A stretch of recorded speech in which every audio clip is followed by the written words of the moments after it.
from Hollywood, California, the manager that we all love, David Firestone.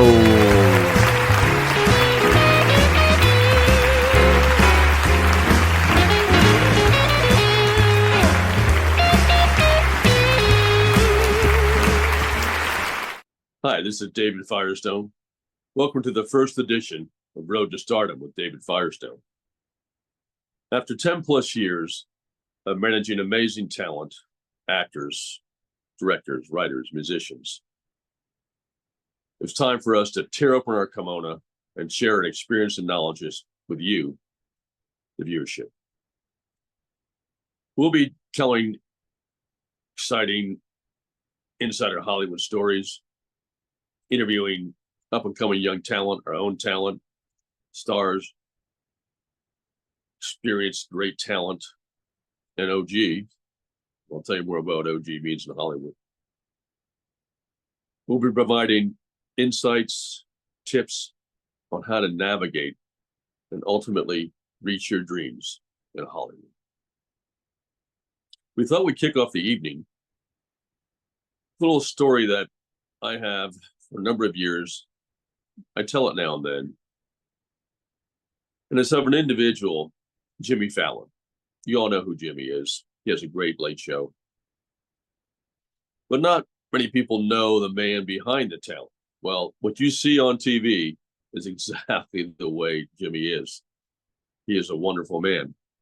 We met several years ago after one of the Oscar events. I walked into the Beverly Hills Polo Lounge, and if you haven't been, it's at the Beverly Hills Hotel. It's a wonderful place to go, meet people, hobnob with stars, like all kinds of different people, not just stars, but great people, wonderful people. It has a really great vibe to it. Waiters in little tuxedos, a nice bar, elegant. And they usually have a piano player at night. Sat down to the right when I walked in. I had a table reserved, and there was a larger table in the corner. Everyone was having a great time. The piano player stopped. I clapped, and the gentleman at the next table clapped. Nobody else clapped, though. So we kind of bonded right away. We started talking. And after about 60 seconds or so, and maybe a minute and a half of talking with this gentleman, I realized I think I'm talking to Jimmy Fallon. And that's the kind of guy he is, very approachable. So we talked on and off through the evening until my personal assistant was joining me. She's a beautiful woman. And we were talking, introduced me to some of the people at his table.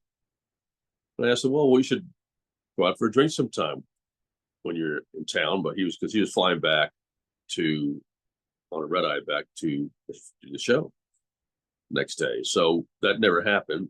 He's a busy guy. But my assistant walked in, very lovely, beautiful woman, and everyone in the room would kind of looked at her, which is to be expected, compliment.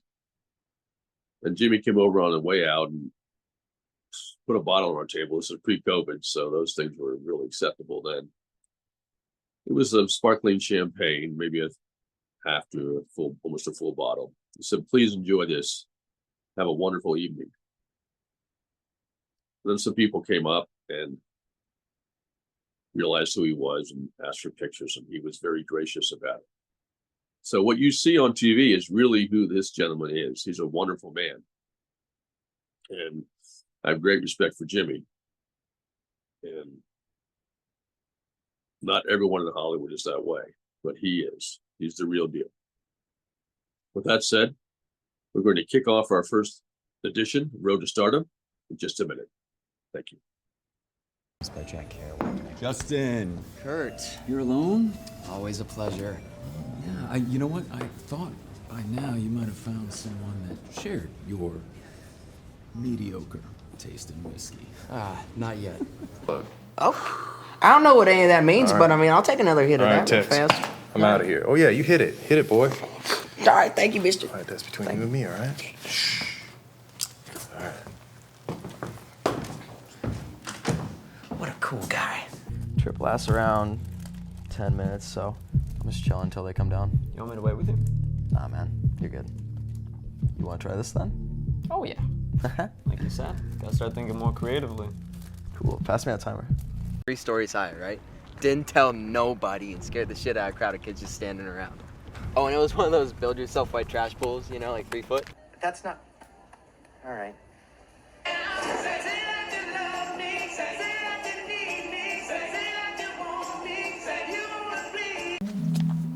Where have you been? Around the house. Okay, I'll see you guys later. Just remember, people never really change. Howdy, y'all. Howdy. I am Austin, Massachusetts, and I prepared a dance for y'all. All right. 5, 6, 7, 8. Step, bop, step, bop, bop. Yes.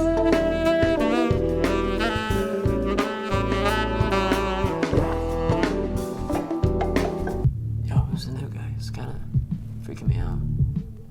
Really? I find the aggressive staring kind of comforting.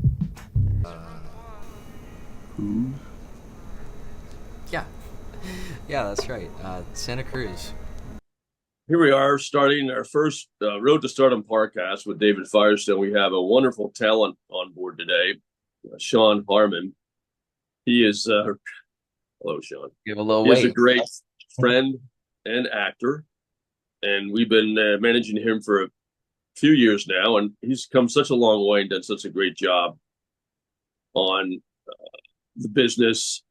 So we thought Shawn would be a great first guest to have on board and have a conversation. So the whole idea of the podcast is to reach out to people, let them know a little about the business, how it works, the ups, the downs, the good things, the bad things, perhaps now and then, but not too much. And then hopefully you guys can learn from this and we can all progress together. So Shawn, how are you today? Hey, David. Thanks for bringing me onto this, man. I'm really excited to do it, and yeah, I'm doing good. Just you know me, chilling, hanging out. That's right. You're doing your stuff. So we have a few questions that we got from, I think did a very nice job of putting together a little bit of a question and answer period here that one of our very close family members, you could say, helped us out with this. So it's great to have some help, that kind of help. Yeah. So Shawn, first off, what made you fall in love with acting? Ah, man. Honestly, the thing that made me fall in love with acting was the memories I have when I was a kid, you know, like going to the movie theater with my mom and my dad. Like, it was such a family affair, right? And I mean, like, we absolutely loved it. We'd go like once or twice a week.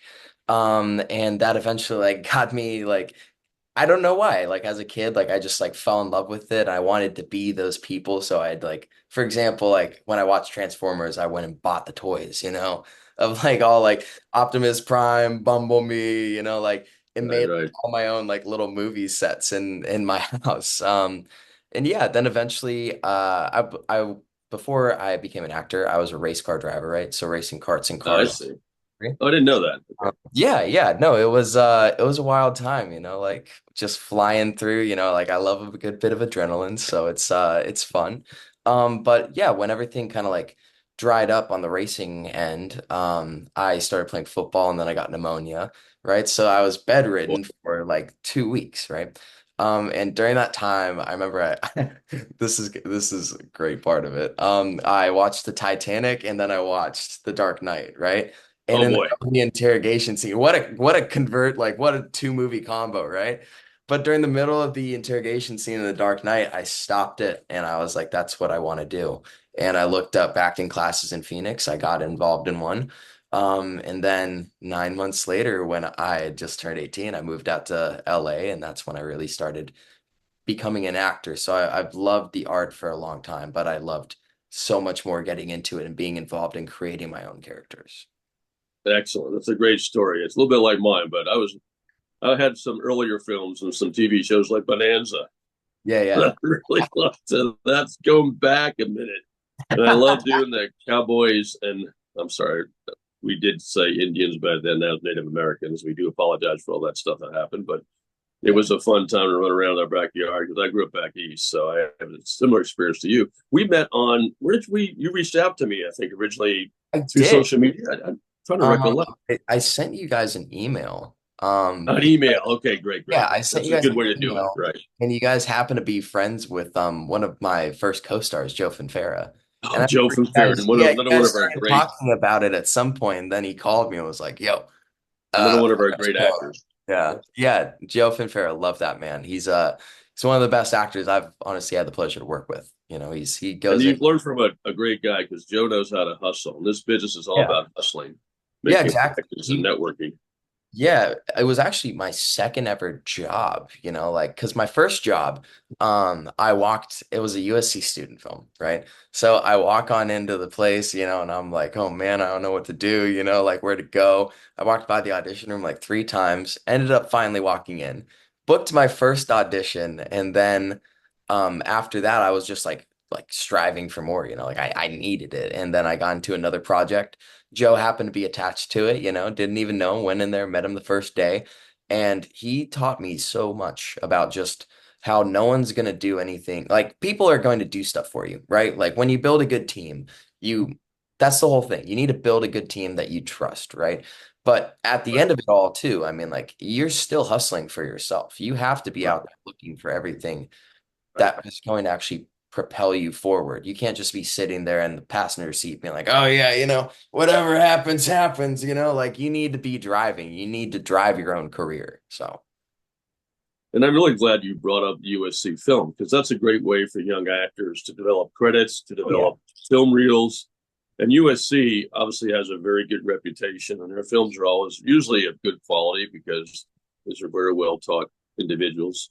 oh And we yeah. have some great directors who went to school there, like Steven Spielberg and Means- others, Robert Zemeckis. So there's a good history there to follow and to get on some of their film sets. Even Joe, when you met him, he was a very established actor already, and there he is on a USC film set. So it's really free. we It's really we were awesome. actually doing a commercial together. Oh, your commercial, yeah, okay, Yeah, gotcha. so like it was That like makes a lot of sense. commercial short story.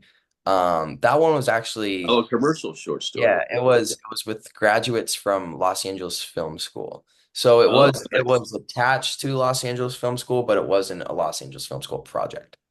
gotcha. Thank you Yeah. for clarifying that. I'm sure Yeah. Joe feels a lot better knowing that. Wasn't going back to USC. Yeah, yeah, no, exactly. I mean, like either way, I mean, like the USC, I mean, like there's such great filmmakers, and me and Joe, we actually talked about this on set. The reason why we both kind of went there to do that is to make these connections with like filmmakers who are coming up, because I mean, like there's Right. so Very many smart. schools in LA. If you kind of don't go and make your contacts there, then you don't know anyone who's actually coming up, who's actually in these master programs and graduate programs and putting out thesis projects into film festivals. And that's what I did when I first moved out here. The first like 6 months, I think I booked like 16 student film projects. And I was just audition after audition after audition. And I did projects all over the place, like USC, Woodbury. USC is one of my favorites for sure.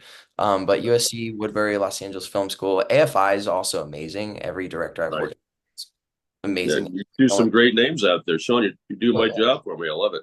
Oh my So God. I'm prepared. What can I say? you got to be in this business. It's Yeah, all you about the do. preparation, right? Right? Yeah. Now, one thing I was wondering, you talking about how you hustle. It's very important. I'm glad you brought that up. And an actor always has to continually promote themselves in this business, keep themselves out front in front of the public and their peers. How do you handle? I mean, one of the big issues that actors have when they come here is not necessarily being financially prepared to handle life as an actor, because you have to typically find work that will allow you to also do auditions, either through, now obviously self-tape is now a very big part of the business, theatrically speaking. So it is, in a sense, easier for actors now that they are able to do a self-tape rather than having to be there in person. But there are some disadvantages to that by not being there in person. But putting that aside, how did you find a way to? I think I already know the answer, to juggle the financial responsibilities of keeping yourself going at the same time being able to pursue your acting career here in Hollywood. Yeah. See, here's the thing. Like it's gonna be different for every single person. And there's no program that fits everyone, but there are a couple ways that I've figured out how to just navigate everything. Because me personally, I do a bunch of different jobs in film. I mean, like I'm Like I said, with the racing, I do precision car driving on like big shows and sets. Like I've done precision car on Young Sheldon, Beverly Hills Cop, Axel Folly, American Auto, and just like a couple names to titles to drop out there. So that's another way that I make money is just by being on sets and using my SAG card because I am a SAG after actor. I'll also go out there and do like double jobs and stand-in jobs and everything. And background jobs are really good for actors just getting out here to get that set experience and be there with your idols and actually just be able to learn because a lot of people go there and they don't actually learn anything, but you can get a whole entire like film class in 2 days working with some of the best people. Like I just worked on this movie. This movie just came out. It's called Wolves. I was working on it with John Watts, Brad Pitt, George Clooney, Austin Abrams, and every single day I went in there as like it was a class. I was learning something from it, and I was getting paid to be there just to stand in and do lights, like be the light model for these guys, right? So there's a bunch of ways in film that you can make your ends meet.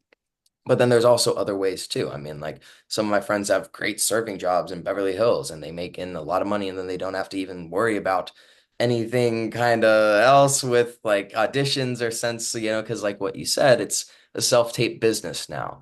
Once you get past self-tape, to the next rounds, it obviously makes it a little bit more difficult. But in today's age, I mean, like it's find something that you actually want to do to make money that's not going to kill your brain because I mean like LA is just hard. It's a hard place to live in, but there are things that make it fun and ways that you can figure out how to stay in this business for a long time.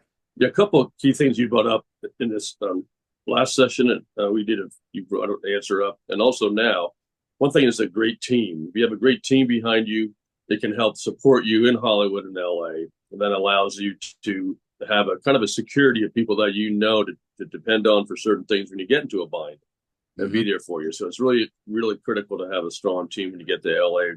I'm not just talking about representation, but friends, associates, Yes. and obviously representation also helps. Oh yeah. And you also mentioned the background acting, and that's another great way because you did a really nice job, Shawn, of becoming SAG pretty quickly. Because that's the game in LA. If you want to get into the series shows, the regulars, the guest starring, co-starring roles, and the larger SAG features, is to become SAG eventually at some point, or at least SAG eligible. Yes. How would you say was the best way for you to achieve that, Shawn? Well, there's a fast track to it, it's the background work is the fast track. I mean, like if you you just have to be on sets, and I mean, like can still take a long time to do that to get SAG for people, like for just any kind of person. I was really lucky, and I found the jobs that gave me SAG after vouchers. Because the weird thing is, you need 3 SAG after vouchers working as a SAG after actor to be able to join SAG after, right? Right. So with the background deal, I mean, like you could just be right place, wrong time, and a SAG after person didn't show up that day, and then you get the voucher, and then 2 more of those times, or like say they look for something specific that you can do. It's because otherwise you have to get Taft Harley'd, and I mean, like for a production to take that on and say, hey, we're going to pay this for you. It's a big ask of a production company, you know what I mean? Like everything has to be the perfect fit for it to work. And the amount of times it actually does kind of happen is very slim. So you need to find another way to get yourself in there and just to get yourself into the ballpark. I mean, like then you can go take a swing. So it's yeah, I got in it through some background vouchers and everything like that. The reason I joined SAG was actually a little bit different, was because of this show Mighty Ducks Game Changers, and I was a stand-in on it and also a photo double and a stunt double. So I mean, like there was a bunch of different things going into it with like this whole hockey element, but that's kind of how you have to do it. It's just being on set at the right time, right place, and background, being able to get those vouchers. And yeah, I know that there's also like this whole sometimes like a stereotype on background actors like that everyone puts out there. There should not be less proud of anything. I mean, like you should be more proud. You're sitting there on a set observing everything for less than what anyone else is making on that set. Like, yes, it is kind of not the most ideal situation. Yes, we all do want to be up there acting, but don't take anything away from background actors because they're just there, like they're making a job just like anyone else here and also learning in the coolest industry in the world, in my opinion. There you go. Well said, Sean. Thank And I'm you. glad you brought up the Taft-Hartley. That is a way to get in quickly, but just for those out there listening, it's a tough road in. And we've been in business 12 years, and we've had, excuse me, one actor who got Taft-Hartley in over those 12 years. Great actress. Yeah. However, it was to get Taft-Hartley in, they had to really, as you mentioned, really need you, really want you over all the other SAG actors they may be able to use for that particular role. So it's a tough road, but it's possible. But the background way is background and extra. And you can also get those on commercials, but it's not as effective as the background approach, I would say. Yeah. That's a great answer. Good. So how do you view social media, Shawn, and the use of social media for actors and helping them grow their careers? I think it's honestly a very crucial element.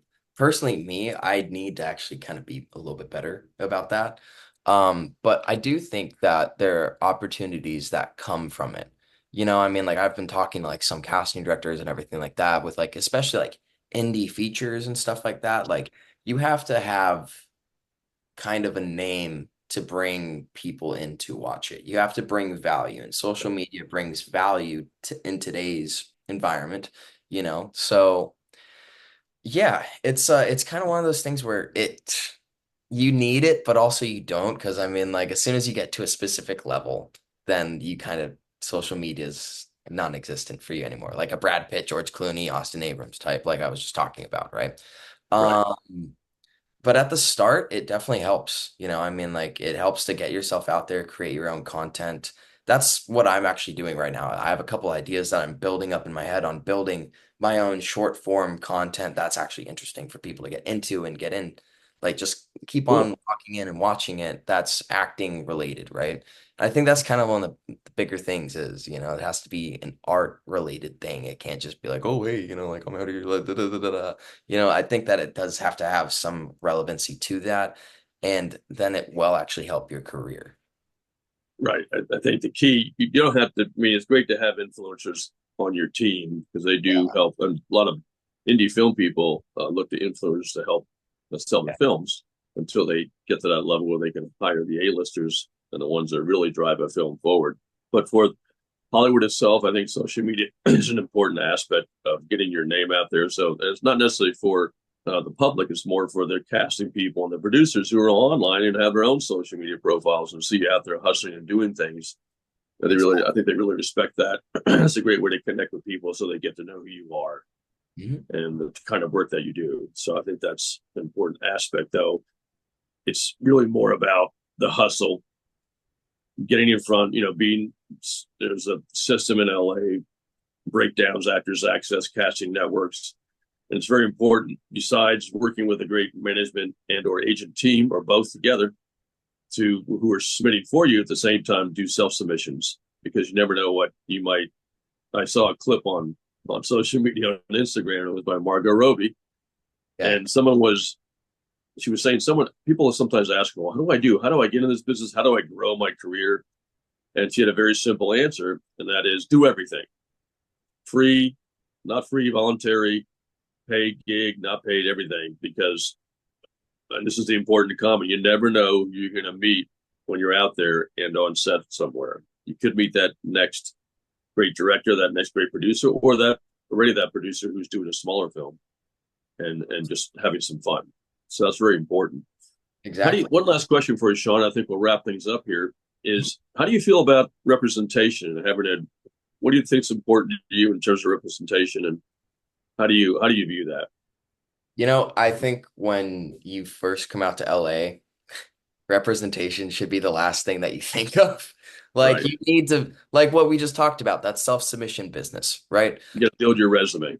Yes, you need to fill up your resume with like what we were talking about, USC films, UCLA films, AFI films, Woodbury, LA Film School, like all of those films and just getting experience on set, because like without any talent, or not without any talent, obviously without talent. Well, without without a resume and without a demo reel, you're not really going to get really anywhere. And without headshots, I mean, like, trust me, you're not going to. So you need to get the basics of the entire industry down before. And I mean, like the basics of it, headshot, demo reel, resume, what every 3 casting calls are going to ask of you, right? As soon as you kind of have at least a 30-second demo reel, right? I mean, like, I feel like that for me, that was the point when I started. I had a good set of headshots, 30-second demo reel, and I had like a couple credits on my resume. They weren't really big credits, but then that's when I was able to start approaching representation and actually getting into a group that could actually help benefit me. And that's actually what Firestone Talents helped me do. I mean, like, I feel like we both benefited each other, right? But I get these opportunities from you guys now that I wouldn't have even been able to have the chance if I didn't look for representation. So obviously representation is very important. I think, a good manager is a really strong way to go. An agent as well. I mean, I don't necessarily think at the start you need both, but at a certain point, I think that it definitely does help. But yeah, representation is an extremely important part of this industry. And the big thing is you need to find people who you trust. Because if you don't trust those people to talk on your name and negotiate for you and be able to talk just about you to other people, like casting directors, and like, if you don't trust that, then it's not going to be a good relationship and you should probably be looking elsewhere. But yeah, right now personally, I'm in a very happy situation where I trust everyone in my team, and I feel like we're all firing off at a very high caliber right now. We're just waiting for that last little thing to fall into place, and then we'll be off to the races. So There you go. That's a great answer, Shawn. One note I will add to that is sometimes casting networks can be a good place to start until you get your demo reel going. There's 2 major systems in LA or around the country. The casting networks, Actors Access, Last Breakdowns. In casting networks, there's a lot of commercial work, and many times the commercial individuals are looking more for a look, and so you don't always have to have a demo reel, and you can have a certain look or way, and a lot of different, diversity, inclusion is, as you know, very big right now. So that can be, casting networks can be a good way to start, as backstage is also, to kind of grow your early career, and then once you have that demo reel ready for the theatrical side of the business, then get on to Actors Access, and then look for representation, as you mentioned. So, and I very agree with that. Casting networks, backstage, those 2, I started there, so that's cool. Great. Yeah. Great. Well, Shawn, thank you so much for coming on the first official Road to Stardom with David Firestone, and Shawn's also a great friend and supporter of Firestone Talent. It's wonderful to have him on board, and it's awesome to see how he's grown his career over the last few years. We're really happy to have Shawn as a talent, and we're looking forward to seeing everyone on the next one. Thank you, Shawn. Sir, thank you for having me, David. See you next time. Okay, bye-bye.